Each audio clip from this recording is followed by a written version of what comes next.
Captain দেখে জিনিসটা এমন না যে প্রতিদিনই ভালো খেলতে হবে। সাকিব ভাইয়ের পারফরমেন্স নিয়ে টিমের কেউই চিন্তিত না এবং এটা নিয়ে আমরা কেউই কথা বলতেই চাই না। ক্যাপ্টেন, আমার প্রশ্ন ছিল যে আপনারা তো একাদশ কি চেঞ্জ আসবে এটা তো বলবেন না ডেফিনেটলি, কালকে ম্যাচের আগে হয়তো বা আমরা জানবো, বাট এই উইকেট দেখে কি মনে হচ্ছে একটু বেটার কিনা? ইউএসএতে যে উইকেটগুলোতে খেলা হয়েছে এই উইকেটে দেখে কি মনে হচ্ছে, এটা 1 নম্বর প্রশ্ন। আর 2 নম্বর, সাকিব আল হাসান ফর্মে নেই। আমরা যদি বলি এই দুটো ম্যাচ যেটা খেলেছি আমরা ওয়ার্ল্ড কাপে, তার কাছ থেকে যেটা টিম চায়, আমরা চাই বা সমর্থকরা চায়, সেটা তিনি ডেলিভার করতে পারেননি। এটা আপনাদের জন্য কতটা কনসার্নের অ্যাজ এ ক্যাপ্টেন?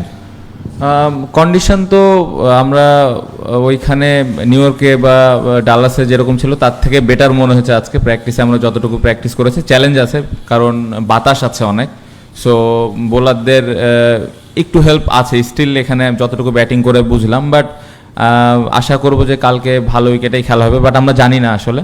সো যেরকমই উইকেট থাকবে ওটা অ্যাডজাস্ট করে আমরা ওইভাবে খেলার চেষ্টা করব। সাকিব ভাইয়ের পারফরমেন্স নিয়ে টিমের কেউই চিন্তিত না এবং এটা নিয়ে আমরা কেউই কথা বলতেই চাই না, কারণ আমরা জানি যে উনি ওভার দ্য ইয়ার্স কত ভালো ক্রিকেট খেলে আসছেন এবং মানুষের এক্সপেকটেশনের থেকে উনি নিজে কত এক্সপেক্ট করতেছেন সেটা ইম্পর্টেন্ট এবং উনি সর্বোচ্চ চেষ্টা করছেন, হার্ডওয়ার্ক করছেন। সো আমার মনে হয় যে আমি বলবো না যে সে কামব্যাক করবে, সে ভালো অবস্থাতেই আছে এবং আমি আশা করব কালকে আরও ভালোভাবে ডেলিভার করবেন। ক্যাপ্টেন, মানে সাকিবের কথা বলছি না, আসলে বাস্তবতা হচ্ছে সাকিব কোনোভাবে কোনো একটা সমস্যা হচ্ছে। সেটা কি চোখের সমস্যাটা এখনো আছে বা এই জাতীয়, নাকি ওইটা ঠিকঠাক আছে? না, চোখের সমস্যা আমার কাছে মনে হয় না, সব ঠিকঠাকই আছে এবং প্র্যাকটিসে ব্যাটিং বলেন বা বোলিং বলেন সব কিছুতেই কমফোর্টেবল আছে।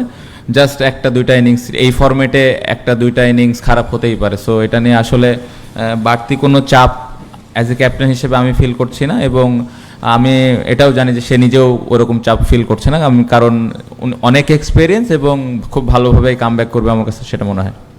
সেকেন্ড কোয়েশ্চেনটা ছিল যে আপনারা দক্ষিণ আফ্রিকার খুব কাছে যে জিততে পারেননি, এই ম্যাচটা নেদারল্যান্ডসের বিপক্ষে আপনাদের এক প্রকার জিততে হবে, এরপর অনেক সমীকরণ থাকবে, মানে সেই জায়গায় কি ভাবছেন সুপার 8 নিয়ে এই জায়গাটা? না, আমাদের ভালো সুযোগ আছে, বাট ভালো ক্রিকেট খেলতে হবে। অবশ্যই আমরা জেতার জন্য খেলবো। আশা করছি যে খুব ভালো একটা ম্যাচই হবে এবং প্রত্যেকটা প্লেয়ার চিন্তাভাবনার দিক দিয়ে খুব ভালো অবস্থায় আছে। সো আশা করবো যে ভালো একটা ম্যাচই হবে। ক্যাপ্টেন, এই মাঠটাতে বাংলাদেশের অনেক ভালো স্মৃতি আছে, তো সাকিব ভাই, মাহমুদুল্লাহ ভাই, তাদের কাছ থেকে এই মাঠের কি কোনো গল্প শুনেছেন এই আসার পরে? আর সেকেন্ড কোশ্চেনটা হচ্ছে আপনাকে নিয়ে, যে লিডিং ফ্রম দ্য ফ্রন্ট, আপনি দেশ থেকে আসার আগেও আপনার এরকম একটা চ্যালেঞ্জ নিয়ে আসতে হয়েছিল। আপনি নিজের পারফরমেন্স বা আপনার কাছে আপনি কি ফিল করছেন একটা বড় কিছু পাওনা আসলে হয়ে গেছে এবং এটা right time to click? Shakib ভাই, রিয়াদ ভাইয়ের কাছে হ্যাঁ এই মাঠ সম্পর্কে শুনলাম যে সাকিব ভাইয়ের মনে হয় প্রথম ক্যাপ্টেন্সিটা এই মাঠ থেকে শুরু হয়েছিল। আমার যতটুকু মনে পড়ে সাকিব ভাই বলছিল যে মাসে ভাই হয়তো ইনজুর্ড হয়ে গেছিল মনে হয়। সো হ্যাঁ হয়েছে। রিয়াদ ভাই মনে হয় 5 উইকেট আছে টেস্টে। সো হ্যাঁ আলাপ হয়েছে এই মাঠ সম্পর্কে। আমার পারফরমেন্স নিয়ে যেটা বললেন, অবশ্যই ব্যাটিংটা ভালো হয়নি বা রান করতে হবে ব্যাটসম্যান হিসেবে, বাড়তি কোনো চাপ আমি ফিল করছি না। যদি স্টার্ট পাই অবশ্যই টিমের জন্য ভালো কিছু করার চেষ্টা করব। ক্যাপ্টেন দেখে জিনিসটা এমন না যে প্রতিদিনই ভালো খেলতে হবে এরকমও ফিল করছি না, বাট আমার রেসপন্সিবিলিটিস আছে যে আমি অ্যাজ এ ব্যাটসম্যান হিসেবে কতটুকু কন্ট্রিবিউট করতে পারি। সো এটা নিয়ে হার্ডওয়ার্ক করছি এবং আমি আশা করছি যে সামনে ভালো কিছু হবে। ক্যাপ্টেন, তাওহিদ হৃদয় সাউথ আফ্রিকার বিপক্ষে ম্যাচের পরে প্রেস কনফারেন্সে বলেছিলেন যে তিনি থাকলে হয়তো ম্যাচটা জিতে দিতে পারতেন এবং এটা নিয়ে অনেক বেশি প্রশংসাও হয়েছে তার ওই কথায় এবং সেটা সবাই প্রেস করেছে। তো তাওহিদ হৃদয় আসলে দলে মোটিভেটর হিসেবে কাজ করে কিনা, এবং আজকেও দেখছিলাম যে আপনি তাওহিদ হৃদয়, তাসকিন এবং সাকিবের সঙ্গে কথা বলছিলেন, মানে তার দলে আসলে সেটা এটা মোটিভেট করে কিনা তার কথা কিংবা তার পারফরমেন্স? না, খুবই ইম্পর্টেন্ট। আমার মনে হয় যে কথাটা বলেছে অবশ্যই সে রিয়ালাইজ করেছে যে তার খেলাটা হয়তো শেষ করে আসা উচিত ছিল, কারণ ভালো ব্যাটিং করছিল। ওই উইকেটে সেট ব্যাটসম্যানের রোলটা ইম্পর্টেন্ট থাকে। সো রিয়ালাইজ করেছে এটা আমাদের টিমের জন্য খুব ভালো এবং প্রত্যেকটা প্লেয়ারের জন্য ভালো যে পরবর্তী ম্যাচে সেট হবে, ও হয়তো চেষ্টা করবে তখন খেলাটা শেষ করে আসার। সো প্লেয়াররা যেভাবে চিন্তা করে এটা খুবই ভালো দিক এবং শুধু হৃদয় না, প্রত্যেকটা প্লেয়ারই এভাবে চিন্তা করছে যে টিমকে কিভাবে জিতাইতে পারে।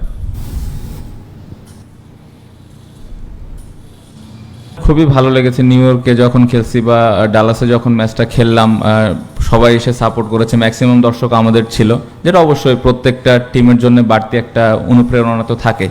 আমি এখানেও আশা করব যে দর্শক আসবেন, বাংলাদেশ থেকে না হোক এখানকার যারা লোকাল আছে, আমরা এর আগে যতবার বায়োল্যাটারাল সিরিজ খেলতে আসছি আমাদের কিন্তু অনেক সাপোর্টার ছিল।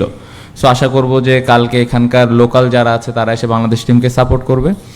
আর ব্যাটারদের কথা যেটা বললেন যে অনেস্টলি দুই একজন ভালো ব্যাটিং করছে, 2-3 জন ভালো ব্যাটিং করছে যদি ওভাবে চিন্তা করা যায়। লিটন একটা ইনিংস ভালো ব্যাটিং করেছে, হৃদয় সোফার ভালো ব্যাটিং করছে, রিয়াদ ভাই খুব ভালো টাচে আছে। সো টি-20তে আমার কাছে মনে হয় যে ভালো করতেছে ওই দিনটাতে ওর খেলাটা শেষ করা ইম্পর্টেন্ট।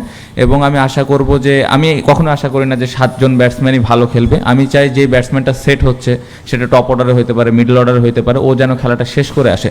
সো অবশ্যই ওপর থেকে ভালো হলে ভালো, বাট আমি চাই যে ব্যাটসম্যানটা সেট হচ্ছে ও যেন খেলাটা শেষ করে।